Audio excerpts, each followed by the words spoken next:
마지막 주님의 지상 명령인 말씀인 것입니다.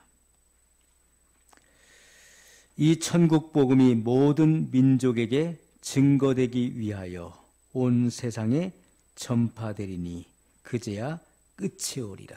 이 끝은 예수님의 재림을 말씀하고 있는 것입니다.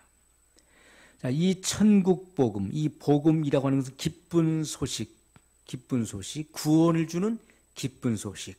원문에 보면은 기쁜 소식이라고 나와 있습니다.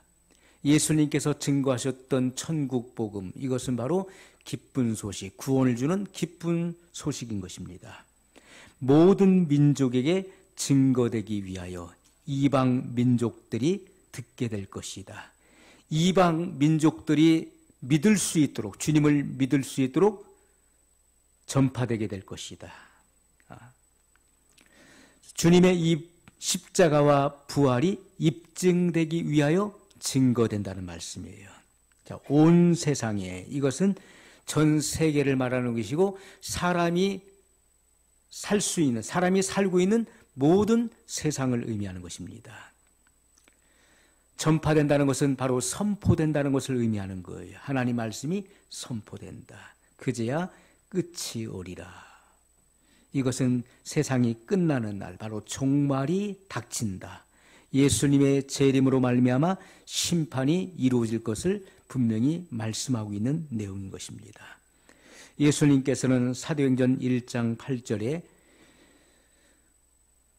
오직 성령이 너희에게 임하시면 너희가 권능을 받고 예루살렘과 온 유대와 사마리아와 땅끝까지 이르러 내 증인이 되리라 하시니라. 땅끝까지 이르러 내 증인이 되리라.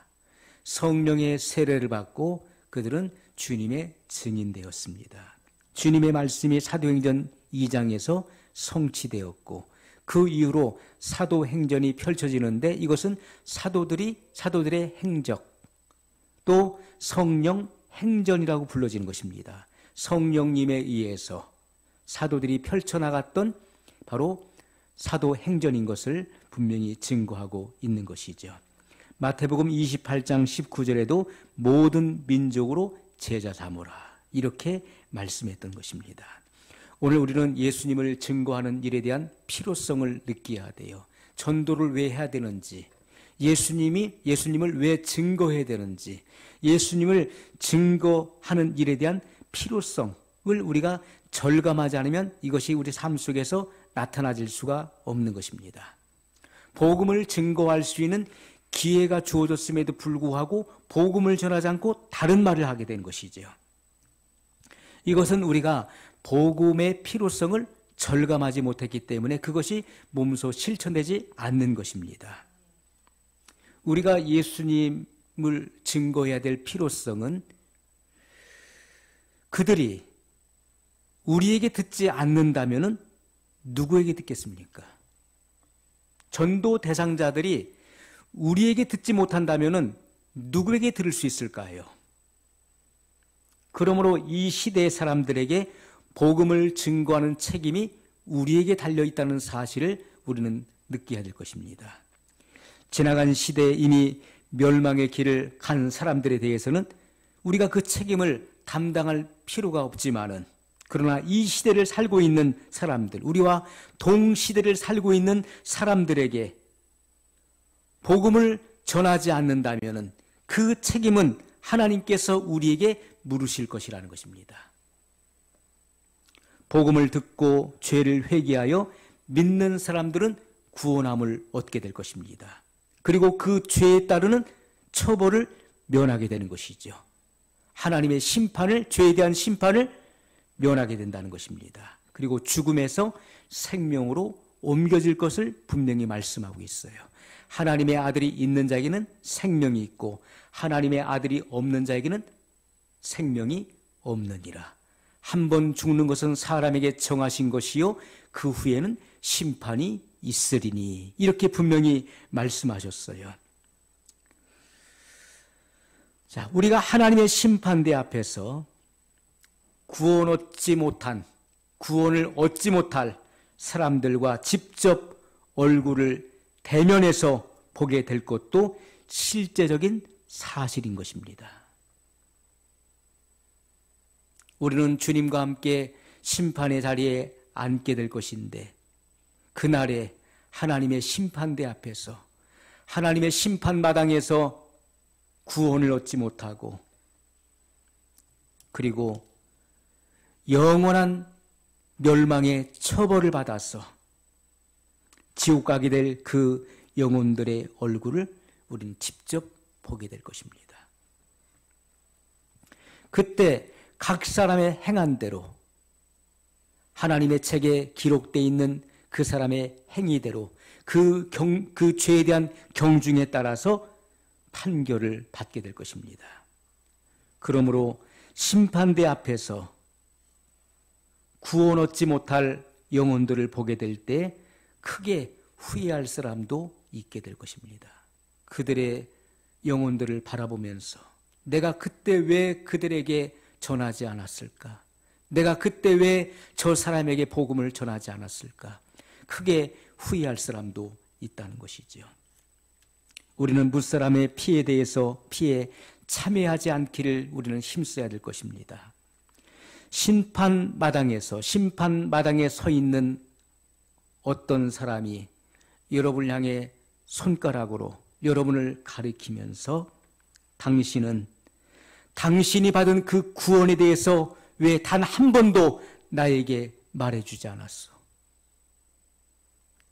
나는 당신과 같은 이웃에 살지 않았습니까? 당신은 왜 나를 보고도 이 구원의 복음에 대해서 말해주지 않았나요? 왜 나에게 전도하지 않았습니까? 또 누가 일어서서 여러분에게 손가락을 가리키면서 말하기를 당신은 나와 한 집에 살지 않았는가? 당신은 나의 식구였지 않는가? 그런데 왜 내게 그렇게 진지하게 이 복음에 대해서 구원에 대해서 얘기해 주지 않았는가? 당신의 그 무관심과 무책임 때문에 나는 지금 영원한 지옥의 멸망을 받게 되었어. 그러한 지적을 받는 사람이 없기를 바랍니다. 우리가 심판마당에서 만날 사람들 중에는 여러분의 부모도 있을 것입니다. 여러분의 자녀들도 있을 것이고, 그리고 처자, 그리고 친척, 또 친구, 잘 알고 지냈던 지인도 있을 것입니다. 내가 그동안 알고 지냈던 많은 사람들을 그 심판마당에서 그들의 얼굴을 대면하여 보게 될 것입니다. 이 세상에서 가깝게 지냈던 친구, 그리고 한때는 남편이었고 아내이었던, 그리고 함께 생사고락을 같이 했었던 가족일 수도 있습니다. 나와 그토록 가깝게 지냈던 사람들 중에 섭섭하게도 우리에게 영원한 이별을 고하고 그 무서운 지옥으로 끌려가는 그 모습을 볼 때 과연 우리의 마음이 어떻겠습니까? 내 마음이 어떨까요? 그때 우리는 크게 후회하게 될 것입니다. 왜 내가 그때 그렇게 진지하게 이 구원의 복음을 얘기해 주지 않았을까? 내가 이 수많은 기회들이 있었음에도 불구하고 그 기회를 내가 왜 이렇게 쉽게 간과하고 놓쳐버렸을까? 복음을 전해줘야지 수없이 생각했음에도 불구하고 왜 번번이 그 기회를 놓쳤을까? 그 심판마당에서 여러분을 가리켜서 또 나를 가리켜서 원망하는 자가 없도록 지금 우리는 우리에게 주신 이 직분과 직임에 대해서 우리는 충성을 다해야 될 것입니다. 무사람의 피에 대해서 관계가 없어야 될 것입니다. 주님의 충성된 증인이 되는 길만이 우리가 그때의 책임을 면할 수 있는 것입니다. 어떤 사람들은 인도할 기회를 놓치는 이들도 있었을 것입니다. 수없이 많이 전도할 수 있는, 그들을 주님께로 인도할 수 있는 기회가 얼마든지 많이 있었음에도 불구하고 그 기회를 놓쳐서 그 사람이 영원한 지옥에 떨어지게 되는 일이 없기를 바랍니다. 심판의 날에 바로 우리들을 원망하는 서운한 눈빛으로 우리를 바라보면서 공포에 질린 지옥으로 끌려가면서 그 얼굴이 창백해지고 두려움과 공포 속에 떨고 있는 그 얼굴을 다시 보는 일이 없기를, 우리는 그러한 일이 발생하지 않도록 우리의 책임을 다해야 된다는 것이죠. 우리는 성경 최대 약속인 주 예수님의 재림의 약속이 임박한 사실에 대해서 증거해야 될 것입니다. 우리는 구원의 길을 제시하는 예수님의 십자가와 부활에 대한 복음뿐만 아니라 이 마지막 시대 재림에 관한 복음을 확실하게 증거해 줘야 될 것입니다. 우리가 전천년설과 환난전 휴거설을 성경 말씀에 근거하여 확실히 믿는다면은 이 시대의 징조를 통해서 주의 재림이 심히 가까운 것을 알아야 될 것입니다. 주님께서는 시대의 징조를 보아 알리라고 말씀했던 것입니다. 우리가 그날과 그 시는 알지 못하지만은 시대의 징조를 통해서 주님의 재림의 날이 아주 임박했음을 우리는 알 수가 있는 것입니다. 그러므로 이 복음을 전파할 기회가 있을 때 증거하지 않으면 그때는 때가 늦는다는 것이죠. 성경의 예언이 그렇게 성취될 것을 믿는다고 하면서 자기만 예배드리고 자기만 받은 은혜로 만족하고 있다면은 5,200만 우리 대한민국 영혼들이 멸망의 길을 달려가고 있는 것을 보면서도 묵과하고 있다면은, 또 이 지구 안에 거주하고 있는 수백만이, 하루에 수백만 명이 지옥을 향해서 거침없이 달려가고 있습니다. 그러한 영혼들에 내가 생각하지 않고 그들에 대해서 기도하지도 않고 그들에 대해서 내가 복음도 전하지 않고 그 어떤 일도 하고 있지 않다면은 하나님의 나라를 확장시키고 그 영혼을 구원시키는 일에 대해서 우리가 그 어떤 일도 하루하루의 삶 속에서 하고 있지 않다면은, 하지 않는다면은 그 사람은 목석과 같은 인정일 것입니다. 목석은 메마르기 때문에 아무런 인정머리가 없는 거예요. 사람이 죽어나가도 거기에 대해서는 인정이나 동정의 마음을 베풀지 않는 것입니다. 목석 같은 인정이 될 것입니다. 그러므로 무관심은 사랑이 없는 행위인 것입니다. 무관심 때문에 수많은 영혼들이 죽어가고 있는 거예요. 우리는 복음을 전해야 될 뿐만 아니라 그 영혼들을 위해서 기도해야 되는 것입니다. 이런 일들을 생각할 때 우리 마음속에는 아주 큰 흥분이 일어나지 않을 수가 없는 것이죠. 우리 마음이 급해져야 되는 것입니다. 복음을 전하지 않은 것, 하나님의 심판마당에서 나와 가깝게 지냈던 그 영혼이 그 심판에 대한 두려움 때문에 얼굴이 창백해지고 겁과 공포에 질려서 떨고 있는 그 모습을 보는 일이 있어서는 안 된다는 것이죠. 우리는 힘써서 예수님의 십자가와 부활의 이 구원의 길을 밝히 보여주는 이 진리를 증거하지 않으면 안 되는 것입니다. 또 예수님의 재림을 예비할 수 있는 이 재림의 복음을 우리는 증거하지 않으면 안 되는 것이죠. 재림의 복음을 증거하지 않으면 사람들은 준비될 수가 없는 것입니다. 재림에 대한 이 진리가 바르게 선포되어질 때 사람들은 이 같은 사실을 명확하게 깨닫고 그 복음의 표준에 맞추어서 준비하게 될 것입니다. 우리가 2부 예배 시간에 증거된 그 말씀은 복음의 표준, 그리고 휴거될 성도의 그 기준에 대해서 말씀을 증거했던 것입니다. 어떠한 사람이 휴거의 대상이 되는가도 성경은 분명히 우리에게 가르쳐주고 있다는 것이죠. 그렇지 않으면 결단코 주님이 오신다 할지라도 그는 올라갈 수가 없는 것입니다. 우리는 주님과 약혼한 관계이기 때문에 결혼하기 위해서는 준비되지 않으면 안 되는 것입니다. 휴거된 성도들이 바로 주님과 결혼이 이루어지는 것입니다. 그러므로 우리는 지금 우리의 신부는 약혼자라는 사실을 잊어서는 안 되는 거예요. 신랑 되시는 예수님을 기다리는 주님의 정결한 신부가 되어야 되는 것입니다. 우리가 이 같은 사실이란 복음을 들을 때 우리는 이 같은 복음이 우리의 마음을 강하게 흔들어야 되는 것이고, 그리고 우리의 마음을 괴롭게 흔들어야 되는 거예요.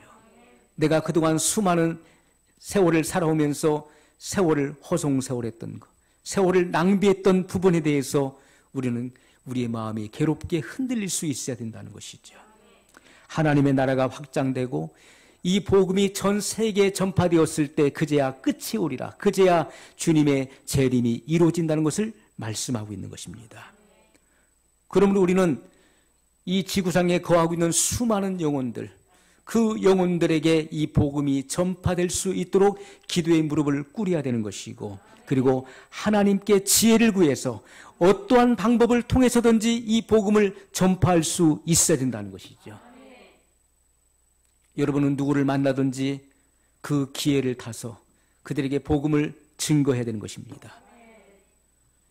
이 말씀의 내용을, 이 방송의 내용을 그들에게 소개할 수 있어야 돼요. 어떠한 방법을 통해서든지 그들은 복음을 드려야 되는 것입니다. 그러므로 우리는 하나님께 지혜를 구해야 돼요.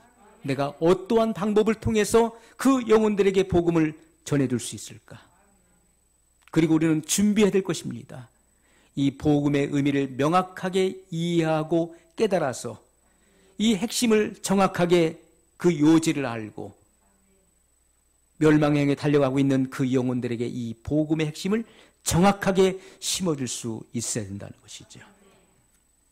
사람을 구원하는 것은 사람이 할 수 있는 일이 아닙니다. 그것은 하나님의 주권에 달려있는 거예요. 그러므로 우리는 사람이 구원받고 구원받지 못하는 것은 우리의 책임이 아닙니다. 하지만 이 복음을 소개하는 것에 대한 책임은 우리에게 있는 것입니다. 우리는 때를 얻든지 못 얻든지, 그가 받아들이든지 거부하든지 우리는 증거해야 될 책임이 있다는 것이죠. 결정은 그들이 하게 돼 있는 것입니다. 그들의 결정의 여부에 따라서 그들의 의지를 가지고 이 복음을 이해하고 깨닫고 믿고 받아들이든지 거부하든지 하게 될 것입니다. 구원은 하나님의 주권과 하나님의 소관에 달려있는 것입니다. 우리는 단지 이 복음을 듣든지 아니 듣든지 증거해야 될 책임과 의무를 가지고 있다는 것입니다. 매일같이 멸망을 향해서 달려가고 있는 그 영혼에 대해서 누구라도 책임을 지지 않는다면 어떻게 되겠습니까? 과연 누가 이 일에 대해서 책임을 질 것이며, 누가 이 일에 관여할 것이며, 누가 이 일에 같이 동참할 것입니까? 한 달란트 받았던 종이 그것을 땅에 묻어두었다가 주인이 오셨을 때 그 한 달란트를 그대로 가지고 나왔어요. 이것은 하나님께로부터 받은 그 은혜의 빚을 숨기고 있는 사람을 의미하는 것입니다. 여러분, 탕자는 아버지 품으로 돌아왔어요. 그는 고백하기를, 아버지여, 나는 아버지의 아들이라 일컬음을 받을 만한 자격이 없습니다. 나를 품꾼들의 하나로 보소서. 그러나 아버지는 그의 지위를 회복시켜 주었습니다. 살찐 송아지를 잡아 죽었다 살아난 이 아들, 돌아온 아들이다 하면서 큰 잔치를 배설했습니다. 탕자는 일생을 빚진 자의 심정을 가지고 살았던 것입니다. 나는 복음의 빚을 졌습니다. 이 복음의 빚을 갚기 위해서 10,000분의 1이라도 그 복음의 빚을 갚기 위해서 그는 빚진 자의 심정을 가지고 두렵고 떨리는 마음을 가지고 바로 종의 자세를 가지고 너는 내 아들이라 칭하셨지만은 그는 지극히 겸손한 마음, 자기를 지극히 낮추어서 종의 자세를 가지고 일생을 살아갔던 것입니다. 달란트의 비유를 통해서 달란트의 비유는요, 각 사람의 재능과 그리고 각 사람의 분량에 맞게끔 나눠줬던 것입니다. 어떤 사람에게는 5달란트를, 어떤 사람에게는 2달란트를, 어떤 사람에게 1달란트를 맡겼던 것입니다. 그것을 가지고 장사를 하는 것이죠. 하나님의 나라를 확장시키고 하나님의 영광을 위해서 너희는 힘써서 일을 하라는 것입니다. 많은 열매를 맺을 것을 주님은 말씀하셨던 거예요. 그러나 1달란트 받은 종은 일하지 않았습니다.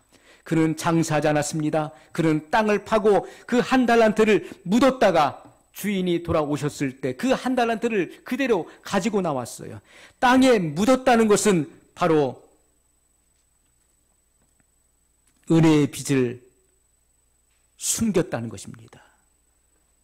숨겨두었어요. 자기만 알고 자기만 기뻐하고 자기만 만족할 줄 알았지 그것을 널리 전파하지 않았다는 것입니다.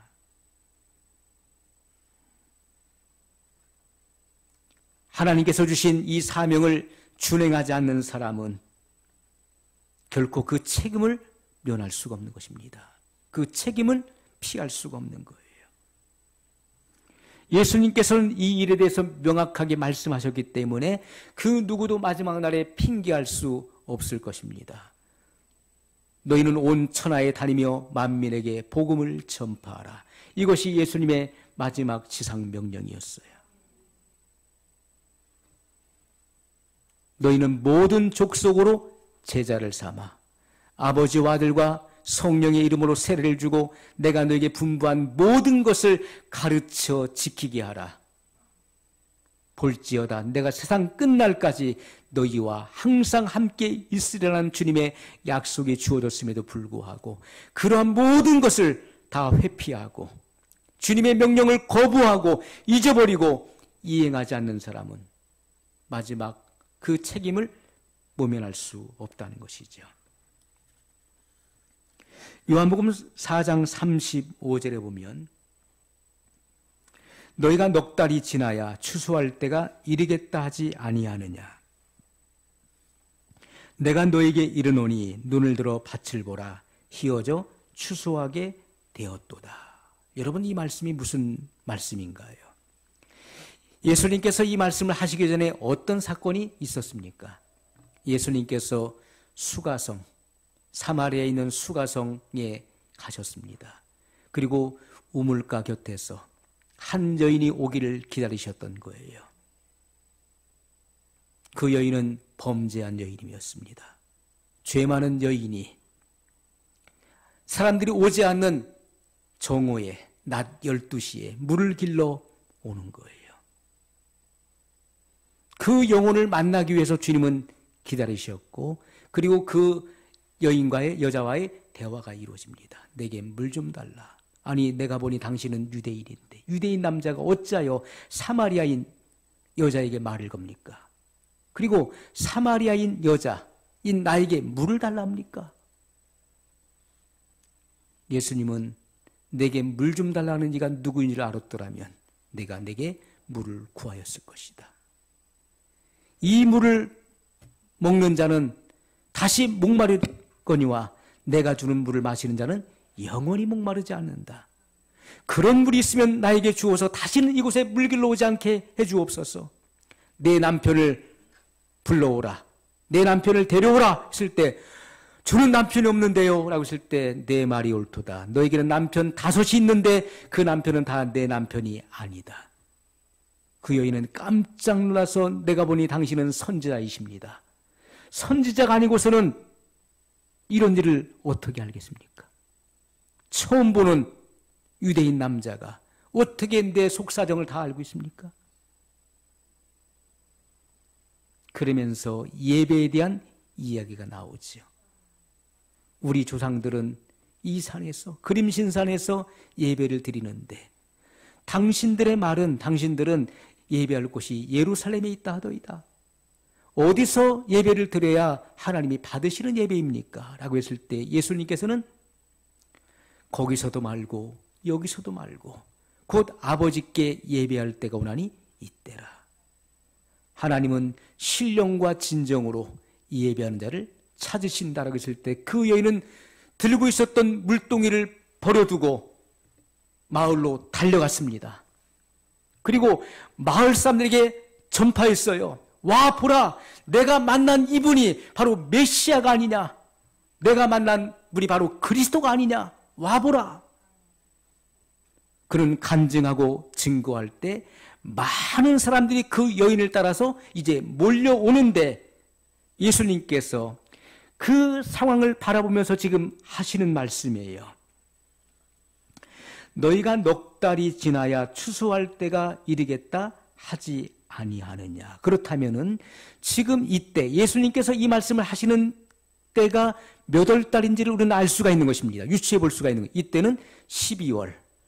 대략적으로 12월 중순으로 우리가 예측할 수가 있는 것이죠. 왜냐하면 이스라엘의 보리 파종은 10월에 일어나죠. 10월에 가을비, 바로 이른비가 내리게 됩니다. 이른비가 내리고 나면 그들은 보리 파종을 하게 되는 것이죠.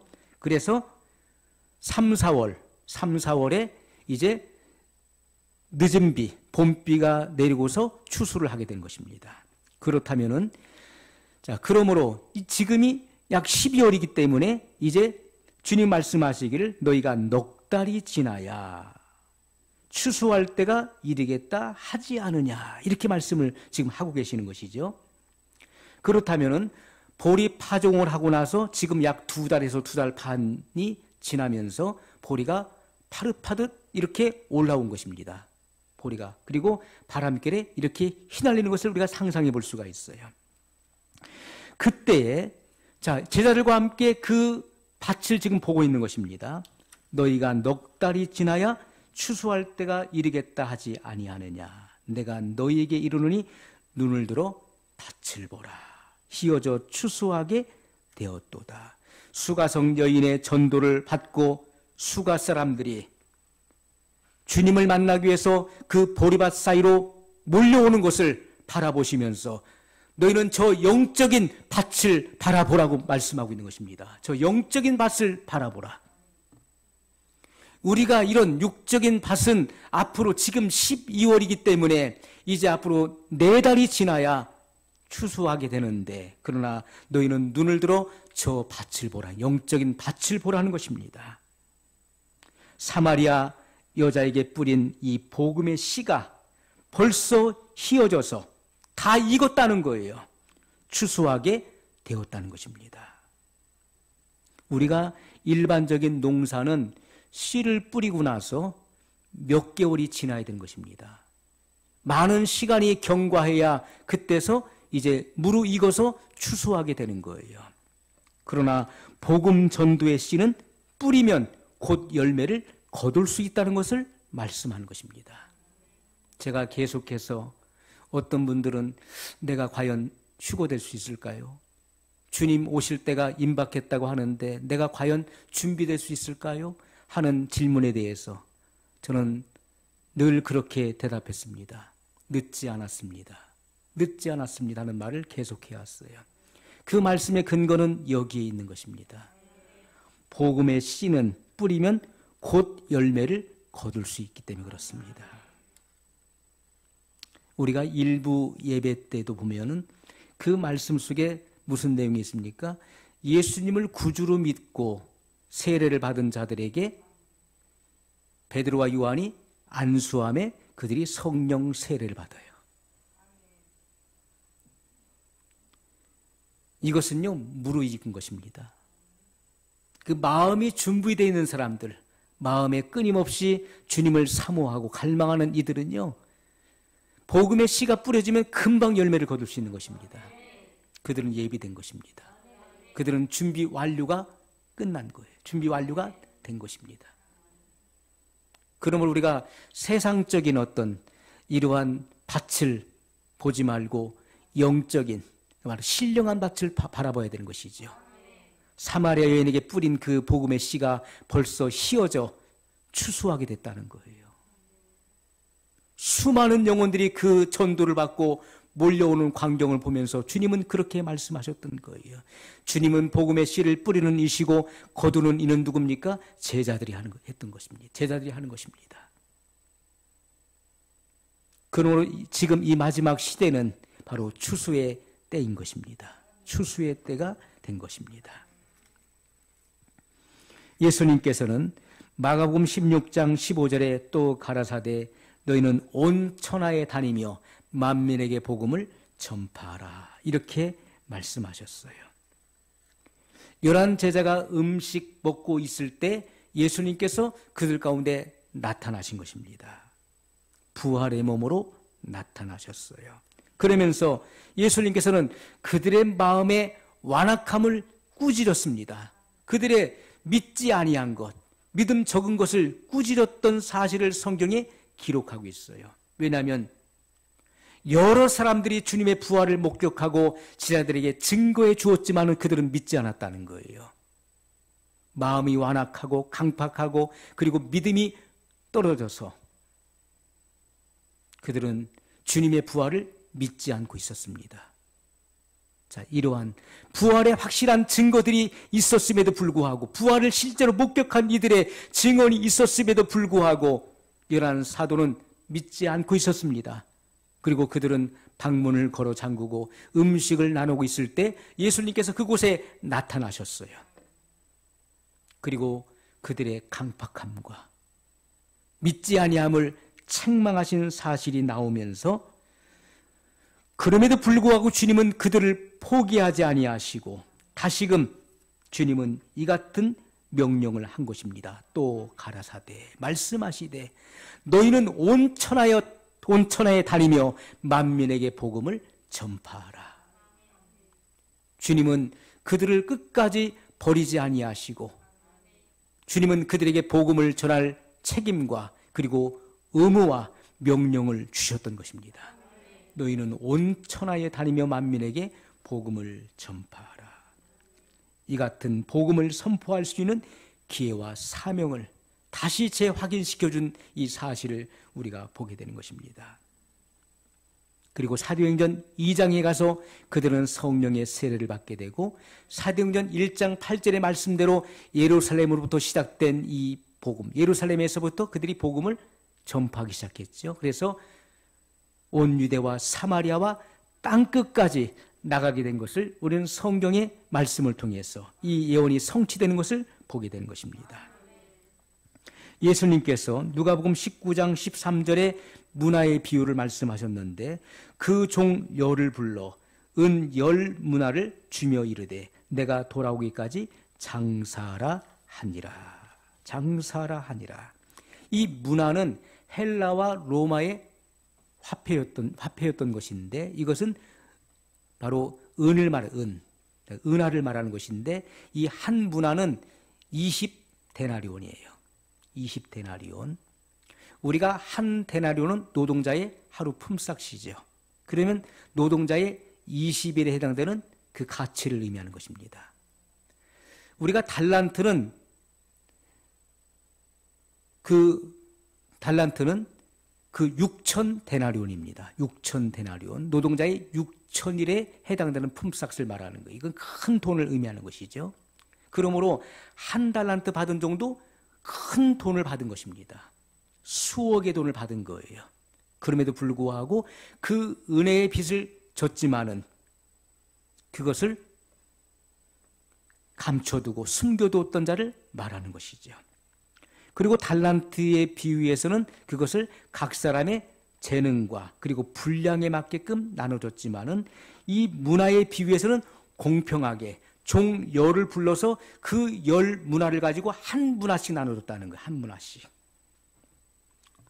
동일하게 한 문화씩 나눠주었던 것을 보게 됩니다. 그리고 주인이 돌아왔을 때 내가 올 때까지 이것을 가지고 장사하라. 내가 올 때까지. 귀인이 다시 돌아오는 것은 이미 정해져 있는 것이고 결정되어 있는 것입니다. 하지만 그 주인이 돌아오는 일시는 말하지 않았다는 것이죠. 이것은 예수님의 재림으로 비유되어 있는 것입니다. 성도의 휴거, 바로 주님과 계산할 날이 온다는 것을 말씀하고 있는 거예요. 자, 그래서 이 문화는 한 문화씩 공평하게 나눠준 것입니다. 이것은 달란트에 비해서 아주 적은 액수를 의미하지만 이것은 이 땅에서의 적은 일, 작은 일에 얼만큼 충성하는가를 시험하기 위해서 주님께서 이 같은 문화의 비유를 하셨던 것입니다. 그러므로 적은 일에 충성된 자는 큰 것에도 충성된 것이고 적은 일에 불의한 자는 큰 것에도 불의하니라 이렇게 말씀했던 것입니다. 주님께서 맡기신 일, 그것이 큰 일이든 적은 일이든 우리는 그 일에 대해서 최선을 다해야 되는 것이고 오직 충성 외에는 없는 것입니다. 계시록 2장 10절에 내가 죽도록 충성하라. 그리하면 생명의 면류관을 내게 주리라. 이렇게 말씀했습니다. 우리는 주님이 불러 시키신 일에 대해서 죽도록 충성하는 일 외에는 없는 것이죠. 적은 일에 얼만큼 충성하는가 시험하기 위해서 한 문화씩 그들에게 맡겼던 것입니다.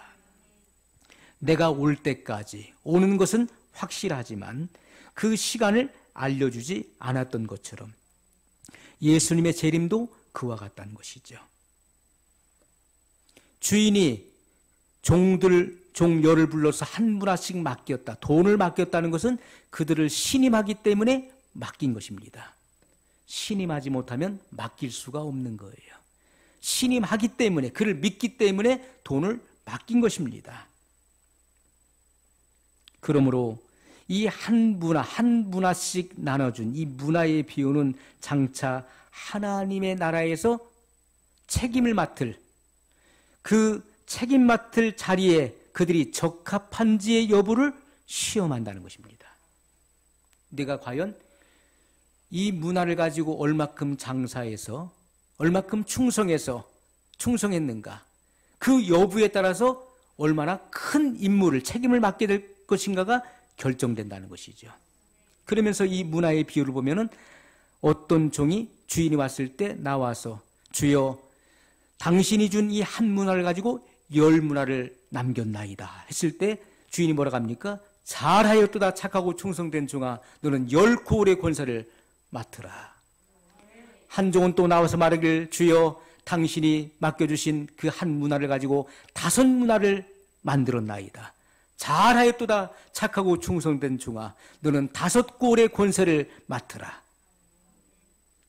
한 사람은 나와서 말하길 주여 주인이 맡기신 한 문화를 혹시나 잃어버릴까봐, 혹시나 손해를 끼칠까봐 제가 수건으로 잘 싸두었다가 가토로 가지고 왔나이다. 당신의 것을 받으셨나이다. 주인이 뭐라고 하십니까? 이 악하고 게으른 종아, 이 악하고 게으른 종을 내어 쫓으라 말씀하셨어요. 여러분, 오늘 우리는 주님 앞에 갈 때까지, 주님이 다시 오실 때까지, 그때 우리에게 맡겨주신, 지금 우리에게 맡겨주신 그 임무와 그 사명에 우리는 청지기적인 자세를 가지고 우리는 사명을 감당할 수 있어야 돼요. 하나님의 나라를 확장시키는 것, 주님의 복음을 증거할 수 있는 것, 더 많은 영혼들에게 이 복음이 전해지도록 하는 그 일에 우리는 사명을 다하고 최선을 다해야 될 것입니다.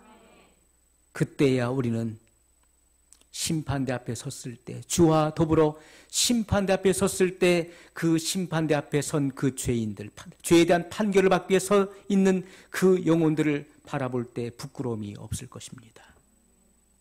내가 전하지 않음으로 말미암아 그 영혼이 지옥의 영원한 판결을 받고 지옥으로 끌려가는 것을 볼 때 우리는 크게 후회할 수밖에 없는 것이죠. 후회가 남지 않는 그런 믿음의 생애를 사시기를 예수님의 이름으로 축원합니다. 오늘 말씀을 기억하면서 우리 한 목소리로 같이 기도하겠습니다. 영원하신 사랑의 하나님 아버지, 감사합니다.